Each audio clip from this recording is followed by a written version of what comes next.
इस कार्यक्रम के पुण्यार्जक हैं श्री जयंती लाल जी, श्रीमती रमीला देवी, श्री भगवती, श्रीमती शर्मिला, श्री विनोद, श्रीमती अलका, चाहत, याशी, क्रिस्टी, रजावत परिवार, उदयपुर, राजस्थान।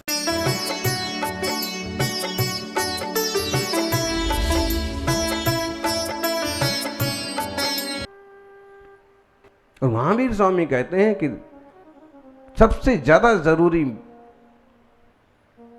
अगर है तो अणुबम नहीं, अणुव्रत है। सबसे ज्यादा जरूरी है। अणुव्रती व्यक्ति किसी पर आतंक नहीं करेगा, जबरदस्ती नहीं करेगा, तलवार नहीं उठाएगा, चिमटा नहीं उठाएगा, डंडा नहीं उठाएगा, शालीनता से बात करेगा, शालीनता से निपटेगा। समाज में सकारात्मकता का माहौल बनेगा।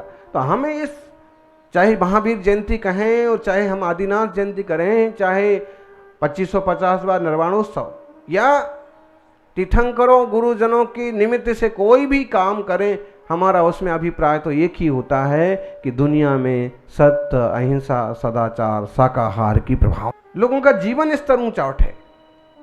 हम किसी का धर्म बदलने में विश्वास नहीं करते हैं, हम तो लोगों का मन बदलने में विश्वास करते हैं।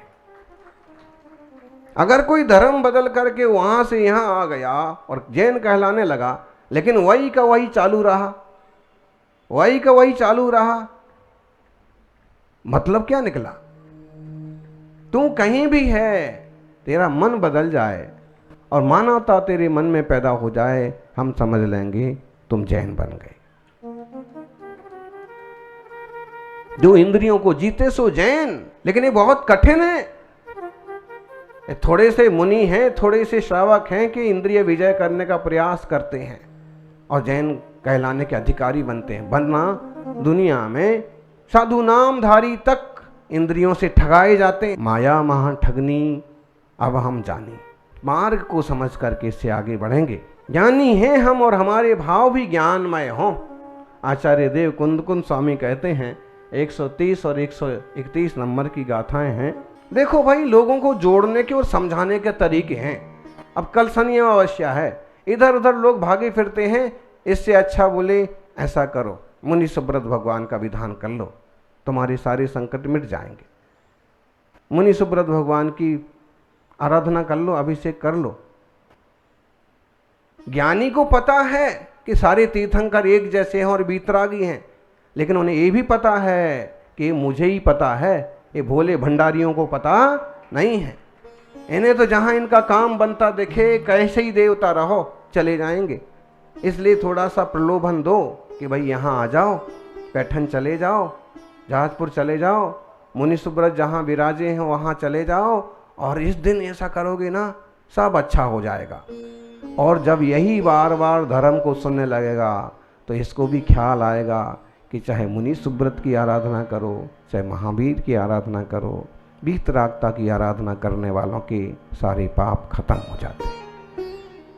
आप वहाँ पुण्य का बंद होता है और सारे रास्ते खुलते चले जाते हैं। जो भी है, कणय मया भावादो, बहुत सुंदर गाथा है ये भी। कणय का मतलब होता है कनक, कनक का मतलब होता है सोना।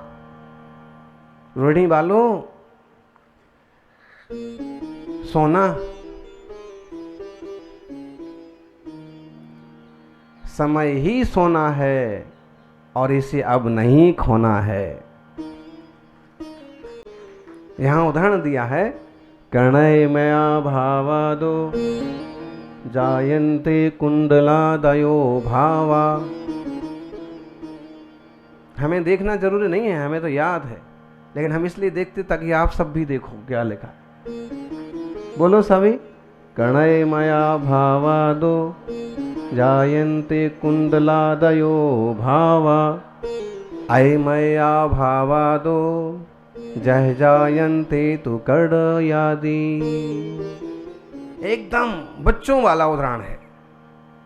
जैसे आप बच्चे को समझाएंगे ना, वैसे ही कहा है कि कणय मया भावादो जायन्ते कुंडलादयो भावा। अगर कनकमय द्रव्य है, सोने वाला द्रव्य है, तो उससे कुंडल वगैरह बनते हैं, अंगूठी बनती है, कानों के वो बनते हैं, झुमका, गले की चैन बनती है, नाक की लौंग बनती है, और क्या क्या नहीं बनता है। तो जो बेश कीमती आभूषण जैसे होते हैं वो सोने से ही रचे जाते हैं। बोले अय मया भावा दो जय जायंती तू कड़े आदि। अय कणाय माने सोना कनक, और अय अयस मतलब लोहा, अयस मतलब लोहा। तो कह रहे हैं कि सोने की चीजें सोनेमय द्रव्य से रची गई हैं, और जो वो मोटे कड़े होते हैं, बेड़ी टाइप के होते हैं, लोहे के होते हैं, स्टील के होते हैं, वो कैसे रचे गए हैं? वो लोहे से रचे गए हैं। ऐसे ही तुम ज्ञान घय चैतन्य आत्मा अगर निज स्वभाव को जानते हो तो तुम्हारे भावों की, विचारों की, रत्नत्रय की रचना ज्ञानमय ही है। और यदि तत्व को नहीं समझा तो आपकी रचना कैसी है? लोहे जैसी, अज्ञानमय ही है। बोलो, लोहे जैसी रचना चाहते हो कि सोने जैसी रचना चाहते हो? भाई समय तो उतना ही है ज्ञान जी, समय उतना ही है, पात्र वही है। अब उसी पात्र में चाहो तो दूध भर लो, चाहे पानी भर लो, और चाहे तो गंदगी भर लो। अब हमारे पास समय उतना ही है और उपयोग उतना ही है, चेतना की सामर्थ्य उतनी है। अब चाहे हम इस चैतन्य स्वभाव में ज्ञान दर्शन आदि रत्नत्रय भर लें, और चाहे क्रोध मान माया लोभ आदि के विकार भर लें, और चाहे दुश्मनी के गंदगी भर लें। ध्यान में आ रहा है माता जी? देखो, घर वही है, बहू बेटे सब वही हैं, परिवार वही है। अब चाहो तो इस ढंग का माहौल बना के रहो कि कोई भी आए और कह के जाए कि क्या घर है, क्या शांत लोग हैं, क्या व्यवहार है, कैसे एक दूसरे का इशारा समझते हैं, और कोई किसी से तेज आवाज में भी बात नहीं करता, और एक दूसरे का इतना सम्मान। वो ये सीख के जाए, घर जाके ये कोशिश करना है कि हमारा घर भी ऐसे बने। क्या बढ़िया संघ है, एक साधु किसी से कुछ नहीं मांगता, कुछ नहीं बोलता। अब दूसरे संघ के साधक आए तो भी सीख के जाएं, ऐसा ही हम करेंगे, ऐसा ही माहौल बनाएंगे। आप हैं समझदार, आपके परिवार में हैं विवेकी जन, इसलिए ऐसा शालीन माहौल है। कोई किसी को आंखें नहीं दिखा रहा है, कोई किसी की टांग नहीं खींच रहा है, सब एकदम एक दूसरे को सपोर्ट करके, और आनंदमय जीवन हो सकता है कि नहीं हो सकता है? गृहस्थ का ऐसा आनंदमय जीवन हो सकता है। हम 2-3 नाम आपको यहां के गिना सकते, दूसरी जगह की तो ठीक है कि ऐसे हैं, उनने इस ढंग से अपने परिवार की रचना कर रखी है कि धर्म ध्यान भी बराबर चलता है, और व्यापार भी बराबर चलता है, और पारिवारिक रिश्ते भी बहुत शालीनता से चलते।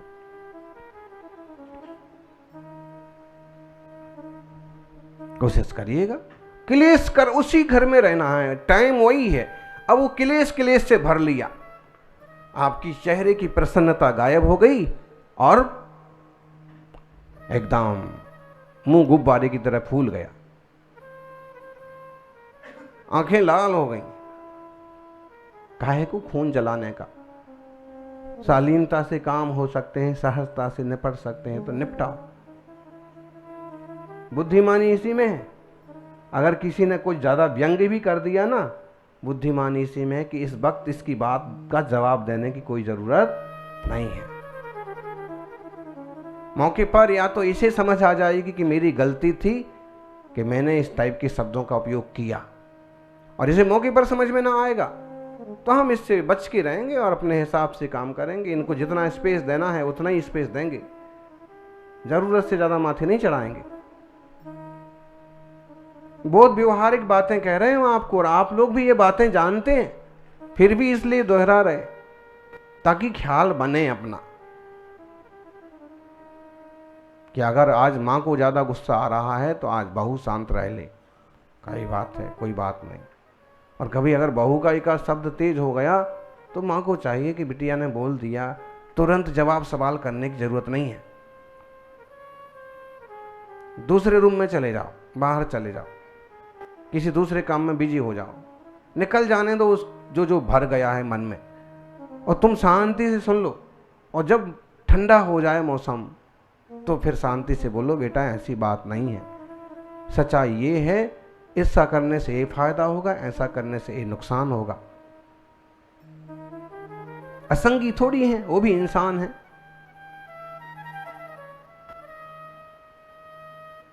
किसी कारण से अगर बेटा गुस्से में आ गया है तो पिता को तुरंत नहीं पिल पड़ना है कि मैं तेरा बाप हूं, मैं तेरे से ज्यादा समझता हूं, मैंने पाल पोस के बड़ा किया है, वगैरह वगैरह।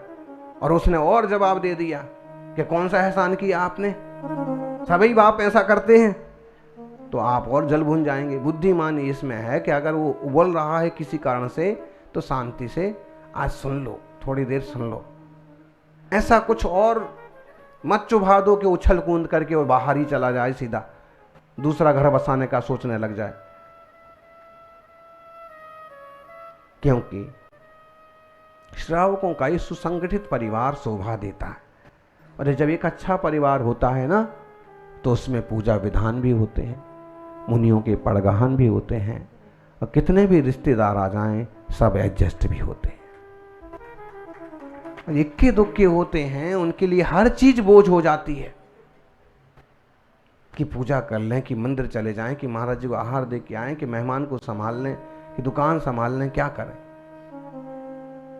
तो श्रावक भी ज्ञानी होते हैं, और ज्ञानी श्रावकों के ऐसे बढ़िया सुसंगठित सुविवेकी परिवार होते हैं कि आराम से चलता जाता है। और उसी में कई बार समाधि सल्लेखना करने वाले दादा बाबा भी निकल आते हैं, परिवार शान से उनकी सल्लेखना समाधि में भी हाथ बटाते। इस तरह की जो कल्पना है ज्ञानी जीवों के जीवन में होती है। कणय मणय भावादो, कनक जैसे परिणाम है, अच्छे परिणाम है। कहीं मैल आने नहीं देना है, कहीं लोहा और दूसरी धातु आने नहीं देना है, संभाल लेना है, ना मन में, ना वचन में, और ना काय की क्रियाओं में कुछ गंदगी नहीं आने देना है। हमारा जीवन भी सोने जैसा, हमारे आसपास वालों का जीवन भी सोने जैसा हो जाए।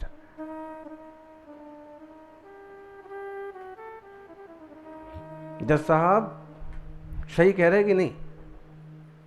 ऐसा हो सकता है। आप कहोगे महाराज जी ऐसी बातें सुनने में अच्छी लगती हैं, लेकिन जो बातें सुनने में अच्छी लगती हैं संभव है वो प्रैक्टिकल भी हो सकती हैं, कोई तो कर रहा होगा। तो ये ज्ञानी का जीवन ऐसा होता है। और अज्ञानी का कैसा होता है? अन्नाणमया भावा, 131वीं गाथा इसी जुड़ी हुई है, उसे भी अपन सभी देखें, बोले अन्नाणमया भावा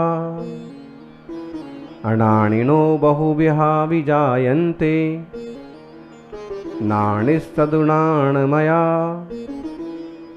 सब्बे भावातः होन्ति।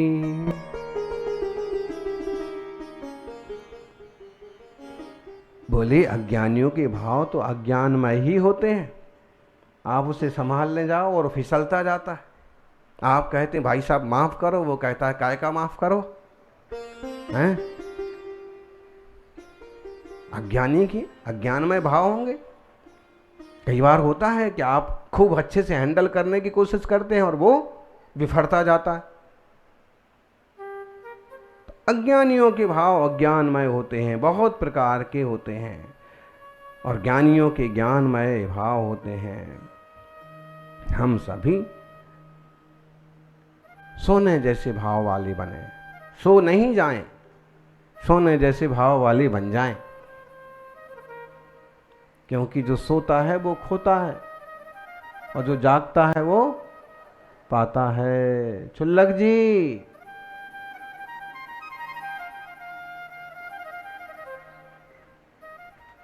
ये बहुत बढ़िया बात है, एक हाथ में माला पकड़ लेने का, और फिर किसी ने कहा कि तुम सो रहे हो, कहाँ सो रहा?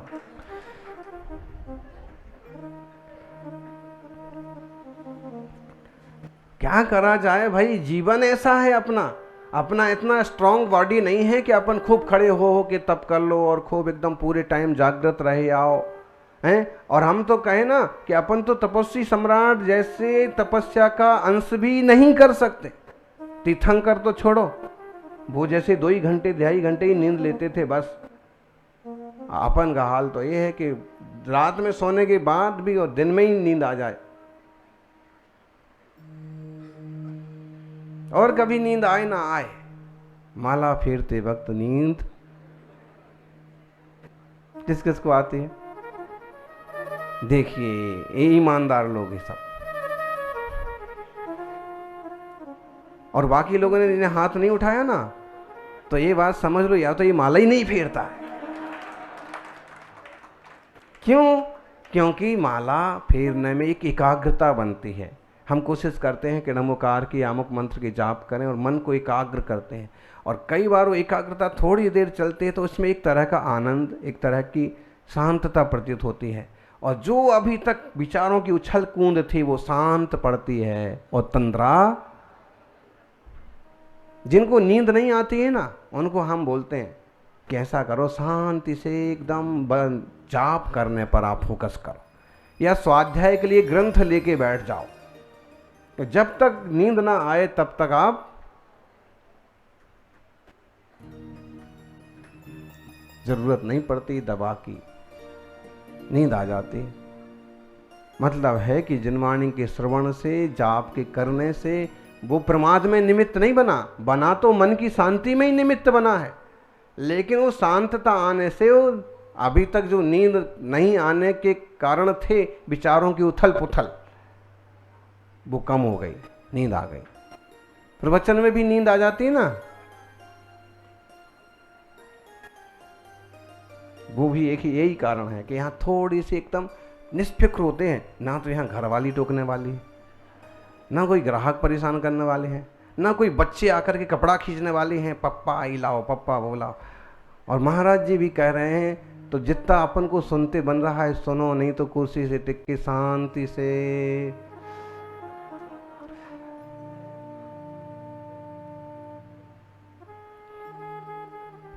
सौभाग्यशाली हो, कोशिश करें, सावधान बने। और फिर भी अगर धर्म ध्यान में कभी तंद्रा और निंद्रा आए तो भी छोड़ना नहीं है, क्योंकि जिनवाणी की श्रवण से स्वरूप का बोध होता है, और अपना जो निर्मल स्वभाव वाला, शुभ और शुद्ध स्वभाव वाला चैतन्य है वह लक्ष्य में आता है।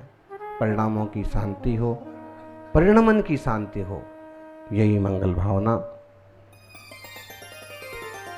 जय बोलिए मुनि सुब्रत भगवान की।